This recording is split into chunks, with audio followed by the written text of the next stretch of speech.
Assalamualaikum warahmatullahi wabarakatuh. Waalaikumsalam warahmatullahi wabarakatuh. Alhamdulillah, Allah subhanahu wa ta'ala berfirman dalam surat Fatir surat ke-35, A'udzubillahi minasyaitonir rajim. Tsumma awratsnal kitaba alladzina astafaina min ibadina. Kemudian kitab itu kami wariskan kepada orang-orang yang kami pilih di antara hamba-hamba kami. Faminhum dzalimun li nafsi. Di antara yang kami pilih itu ada yang dzalimun li nafsi, menzolimi dirinya. Wa minhum muqtasid. Dan ada yang pertengahan. Wa minhum sabiqul bil khairat biiznillah. Dan ada yang lebih dahulu berbuat kebaikan dengan izin Allah. Dzalika huwal fadlul kabir. Dan itu adalah keutamaan yang besar. Ayat ini menjelaskan bahwasanya orang yang diwarisi kitab ini, orang yang dipilih untuk mengilmui, menghafal Al-Quran ini adalah hanya hamba-hamba Allah subhanahu wa ta'ala yang dipilih. Makanya kita yang berkhidmat ke Al-Quran ini adalah kita hamba pilihan Allah subhanahu wa ta'ala. Tidak semuanya orang dijadikan pewaris daripada Al-Quran ini sendiri. Dan Alhamdulillah kita termasuk hamba-hamba yang dipilih menjadi pewaris Al-Quran dengan berupaya menghafal, mengamalkan dan lain sebagainya. Tetapi setelah kita dipilih Allah subhanahu wa ta'ala, maka kita ini terbagi menjadi tiga.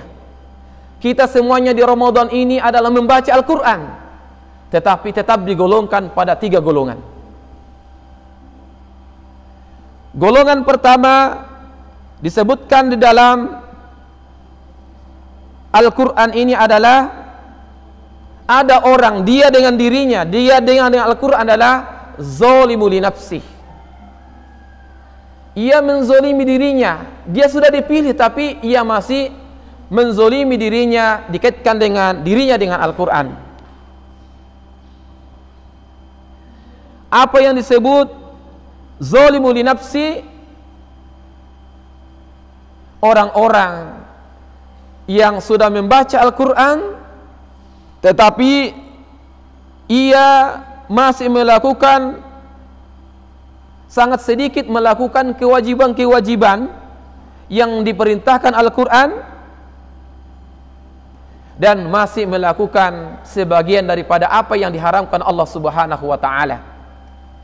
Masih melakukan hal-hal yang makruh terkait dengan membaca Al-Quran. Ia sangat sedikit membaca Al-Quran, tidak maksimal.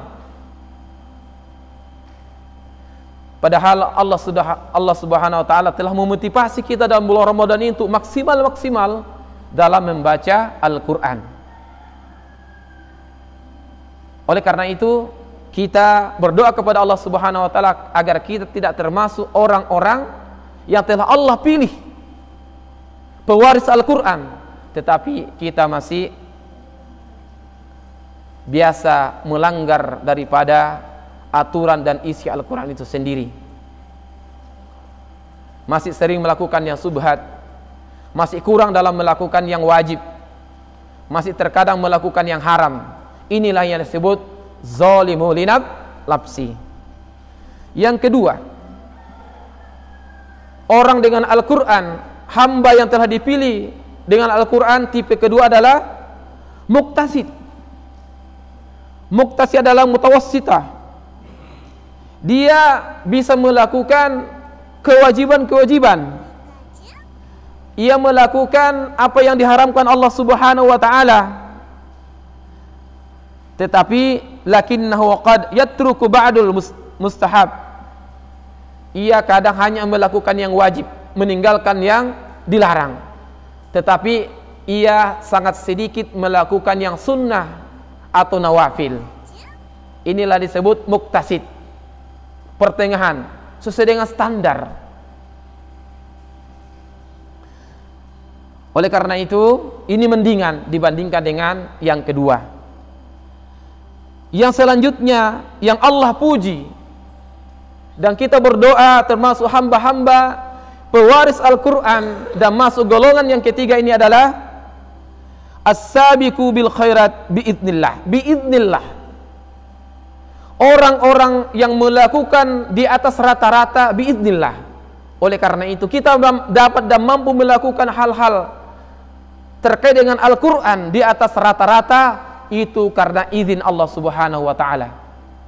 Oleh karena itu yang kita lakukan adalah mohon berdoa untuk Allah izinkan, Allah karuniakan untuk kita menjadi yang di pihak ketiga ini. Golongan yang ketiga ini adalah sabiqu bil khairat wa huwa alladhi yaf'alul wajibat, orang-orang yang melakukan kewajiban-kewajiban yang Al-Quran perintahkan, wal mustahab, dan yang sunnah-sunnah dan nawafil ia lakukan, wa yatrukul muharramat, dan ia meninggalkan yang haram, wal makruhat, dan ia juga meninggalkan yang makruh, wa ba'dul mubahat, dan bahkan yang mubah ia tinggalkan. Dan inilah kelompok ketiga yang Allah puji. Sama saja puasa.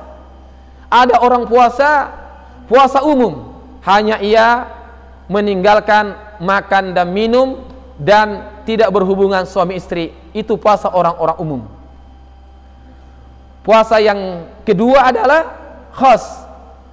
Ia tidak makan dan tidak minum, tidak bercampur suami istri, dan ia puasakan mata, telinganya dan sebagainya. Tetapi belum ia memuasakan hatinya untuk senantiasa terpaut kepada Allah Subhanahu wa ta'ala. Masih kadang berlebih-lebihan pada buka puasa ketika berbuka. Tetapi puasa yang khas, yang tingkat tinggi adalah jika ia sudah yang mubah saja, yang halal saja ia tinggalkan. Demikian juga as-sabiqun bil khairat ini. Jadi ada juga mufassir mengatakan bahwasanya tafsiran daripada ayat ini adalah ada nanti orang yang masuk surga. Tafsiran pertama yang disebut sabiqun bil khairat adalah orang masuk surga tanpa bighairi hisab. Masuk surganya Allah Subhanahu wa ta'ala tanpa dihisab. Ini as-sabiquna awwalu minal muhajirin wal ansar. Yang pertengahan adalah ada orang yang masuk surga hisab yasira, orang yang dihisab dengan cara mudah, tetapi juga agak tertatih-tatih ketika dia menuju surganya Allah Subhanahu wa ta'ala. Ini namanya muktasid.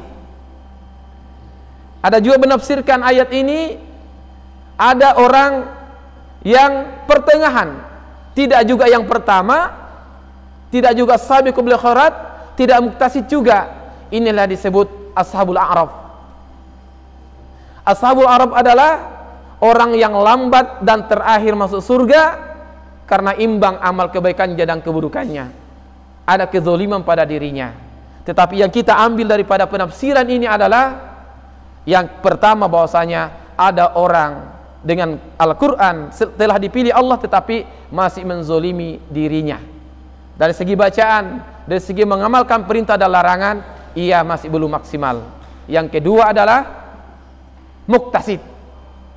Muktasid, dia sudah melakukan yang wajib, meninggalkan yang haram, tetapi dia muktasid karena dia tidak banyak melakukan yang mustahab, yang disunnahkan.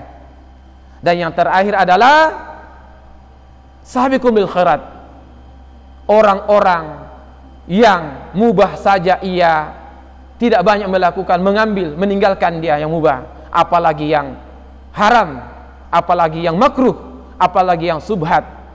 Mudah-mudahan kita berdoa kepada Allah Subhanahu wa ta'ala agar kita termasuk hamba pewaris Al-Quran dan kita termasuk orang-orang yang minimal muktasid, dan kita berdoa mohon kepada Allah Subhanahu wa taala menjadi hamba-hamba pewaris Al-Qur'an, sabiqul bil khairat biiznillah.